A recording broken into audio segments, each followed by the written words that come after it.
Olá pessoal, tudo bem com vocês? Eu sou Milena e já tem um tempo que eu não tenho feito vídeo aqui no canal, mas eu resolvi fazer esse vídeo para compartilhar com vocês uma experiência que eu tive há uns dias atrás. O título do vídeo pode ter chamado a sua atenção até aqui, então fica até o final.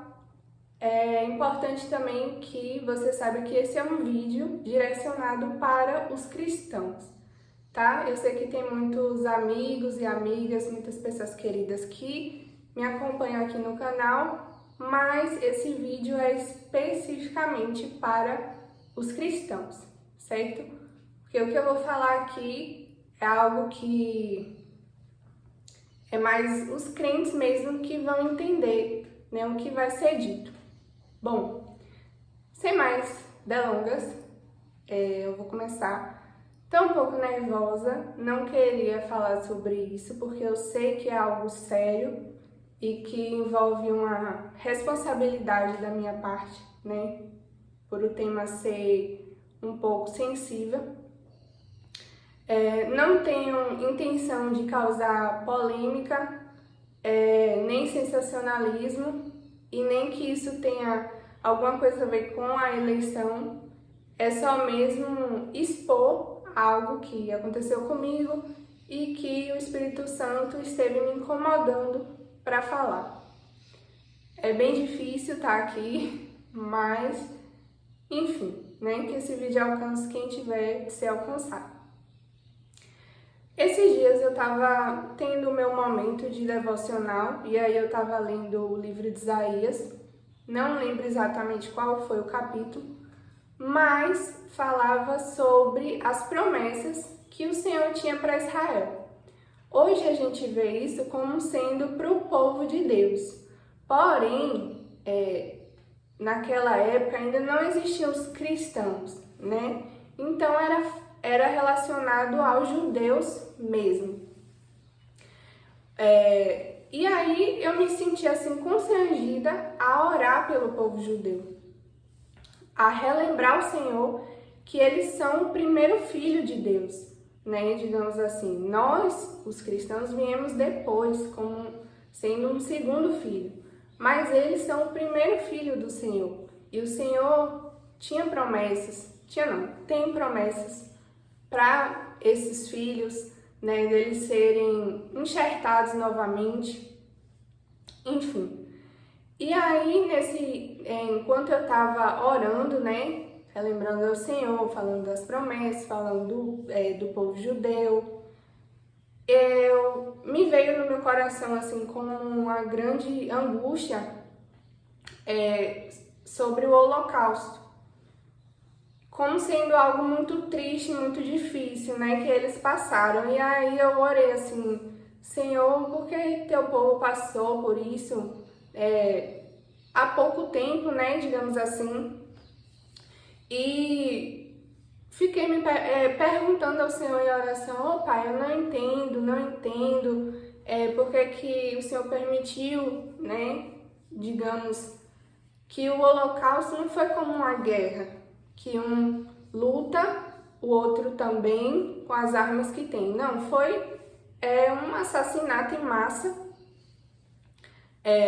motivado, né, por questões de preconceito de raça.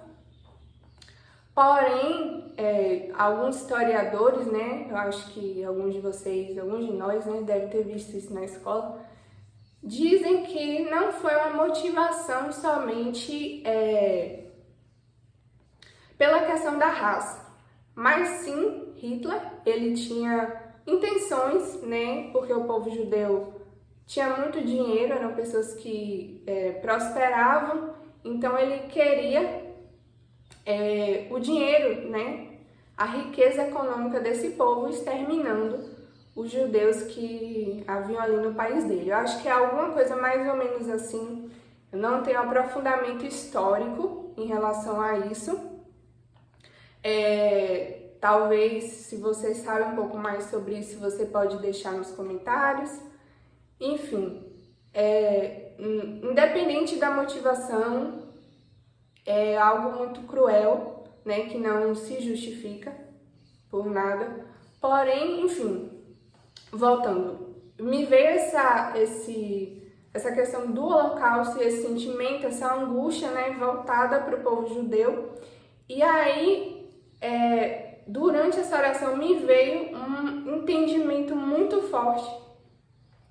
Veio assim à minha mente algo que me paralisou, que foi o seguinte: era como se algo falasse comigo assim, primeiro ao judeu, depois ao gentio. E isso que eu ouvi, digamos assim, me paralisou.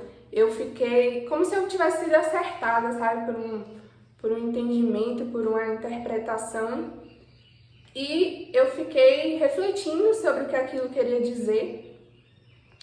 Era como se eu estivesse assistindo um filme que estava passando ali na minha cabeça. Eu estava assim, estatalada, não conseguia parar de imaginar aquilo, de tentar entender e refletir sobre aquilo. Então, até esse ponto, eu afirmo com fé, né, com certeza, de que foi um entendimento, uma revelação do Senhor.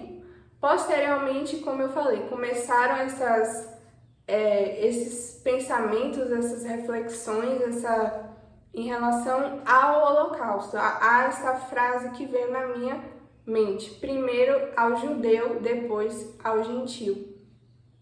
Quando a Bíblia fala sobre isso, está remetendo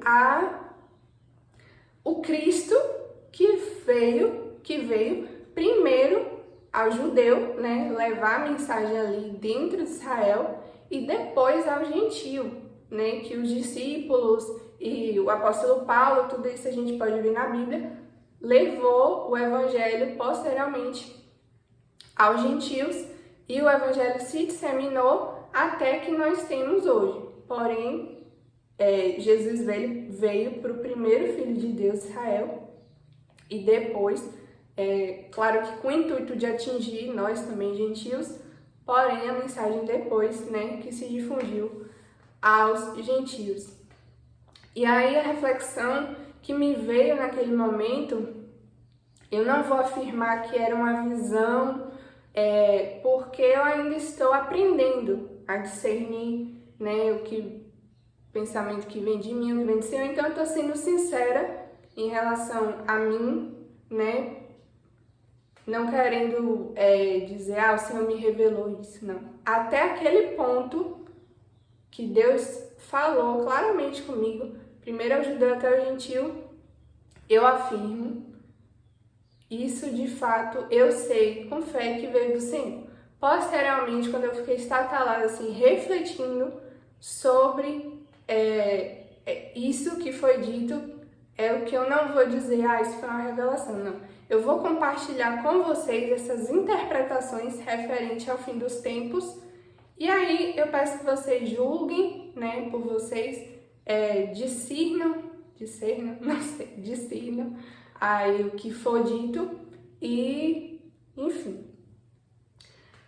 Então, quando eu fui atingida por esse pensamento, aí eu comecei a refletir, por que não, né? Se o Cristo veio primeiro ao judeu e depois para os gentios, né? A mensagem, na verdade, por que não o anticristo também veio primeiro ao judeu e depois ao gentio? Não estou dizendo com isso que o Hitler ele é o anticristo.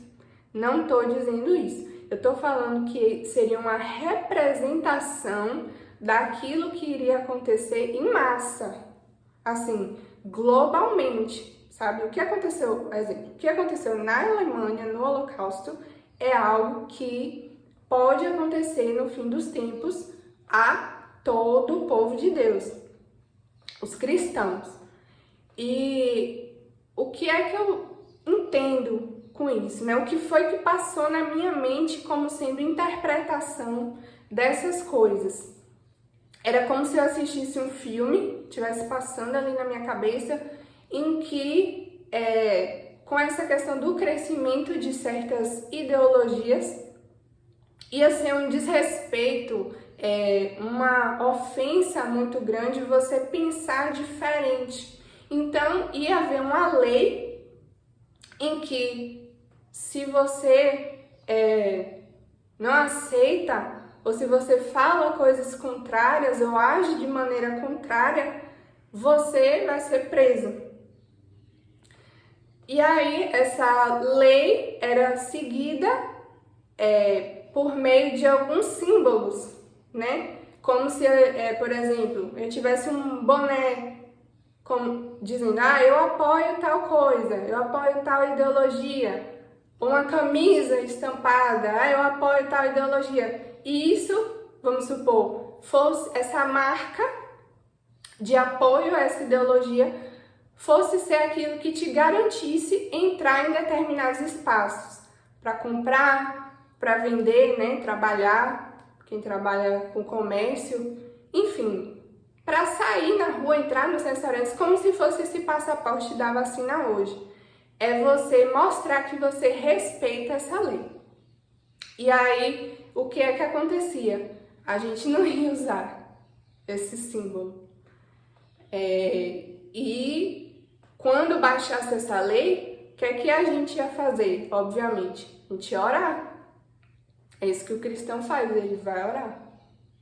Só que quando a gente fosse orar, além de não usar o símbolo, eles iam ver essa oração, vamos supor que a gente fosse orar nas ruas ou se reunir para orar, né, contra essa lei, e aí eles iam ver como uma provocação. Olha, tipo assim, olha como eles são irreverentes à nossa lei. Eles se reúnem para orar, ou seja, eles não iam entender como uma reunião de oração, eles iam entender como uma reunião de afronta à lei. Como se a gente estivesse se reunindo para ser contra a lei, essa lei relacionada a essas ideologias. E aí iam mandar a gente pro presídio, porque quem não cumprisse a lei ia ser presa, né? É igual, enfim. O que acontece? Nós somos muitos, nós somos milhares. Aí eu também já ouvi falar, não sei se você já viu, que as previsões dizem, previsões estatísticas, né, estudos, dizem que a partir de 2026 nós, evangélicos, vamos ser maioria no Brasil. Então, nós somos muitos. Não ia ter presídio que coubesse a gente. Seria necessário outros espaços para nos comportar, como se fossem campos de concentração. Com outras palavras, né? Porque seria ofensivo trazer à tona esse nome que machucou a humanidade, né? Porém, iria acontecer. Seria algo normal, completamente normal. Eles infringiram a lei, enfia ele nos presídios para eles aprenderem. Coloca campo de concentração, não importa, abre o que for para prender esse povo irreverente. E aí, vamos supor, países do Oriente Médio não iam acatar essa lei. Não faz parte da cultura deles, a não ser que algo acontecesse que eles se tornassem a favor. Porém, o que é que eu acho? Por exemplo, quando baixasse a lei, questão assim do mundo ocidental, os nossos irmãos do outro lado do mundo, eles iam se reunir para orar também. A questão é que é proibido. Então, muitos cristãos iam começar a morrer. Eles iam querer se reunir para orar, né, por nós, por essa lei, por essas coisas que estão cumprindo as profecias bíblicas, e eles iam ser mortos. Acontece que iam ser muitos também. E aí, muitos cristãos morrendo do outro lado do mundo ia trazer uma banalização da vida cristã. Até que eles percebessem que a nossa vida não tem valor para eles, que é melhor sem nós mesmos, é melhor um mundo sem gente preconceituosa. Não é assim que eles pensam? Então, isso ia se estender de maneira brutal no mundo ocidental também. Entende? Enfim, isso é algo que eu queria compartilhar com vocês, né? Eu vejo também que a motivação popular pode ser ideológica, porque o povo não tem noção concreta do que tem por trás de ação de governantes. Por nós sermos maioria e Deus nos abençoar, a gente vai crescer, vai se tornar um povo próspero, muita riqueza vai estar concentrada em nossas mãos. Então, economicamente falando, né, um aumento populacional, e a gente já tem bilhões de pessoas na Terra, tem gente que precisa morrer, na visão deles, entende? Quanto menos pessoas, melhor, ainda mais esse povo cristão, preconceituoso. É a mesma coisa, a mesma ideia do Holocausto. A motivação ideológica é o que ia ser disseminado, porém por trás outros interesses também satânicos, né? Também ruins, e que iria trazer muita dor e sofrimento para nós. Enfim, qual é a mensagem que eu quero deixar com isso? Se de fato tudo isso que eu estou falando é verdade e está acontecendo, já está acontecendo, Jesus está voltando, gente. Jesus está voltando. Pode ser a qualquer momento. Eu não estou querendo ser sensacionalista, não. Eu estou falando que Jesus voltando amanhã, ou Jesus voltando hoje, ou daqui a 200 anos, a gente precisa viver como uma noiva que está se preparando para o casamento. Eu falo às vezes com o Lucas, meu esposo, que a gente se casou recentemente e aquela preparação no dia do casamento é muito interessante porque a mulher se arruma muito mais, né? E eu não podia ir para a igreja sem que todos os grampos estivessem na minha cabeça, sem que toda a minha roupa tivesse abotoada, entendeu? Eu até me atrasei, mas é isso, não tinha como eu ir para a igreja sem estar com tudo no seu lugar, no sentido, trazendo isso para a nossa realidade. Santidade, busca intensa ao Senhor. A pandemia trouxe consequências de um esfriamento que, na minha visão, é geral. Muitas pessoas, né, podem ter se esfriado com a pandemia, porém é tempo de despertar. Desperta, ó tu que dorme. Desperta.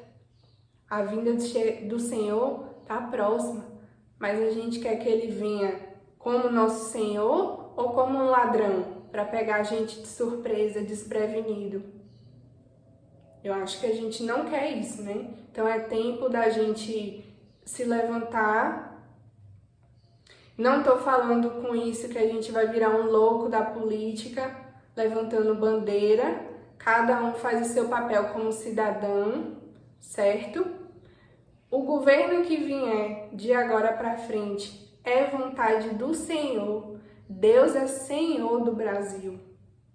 Se um determinado partido ele vier, a gente pode ter um tempo maior de paz, digamos assim. E se um outro, né, com ideologias mais adeptas a essas que nós temos hoje, aí sim uma perseguição pode já começar de agora. Não sei, tô só falando aqui. Eu tô tentando falar para você que independente de quem vier agora, você e eu precisamos voltar ao Senhor.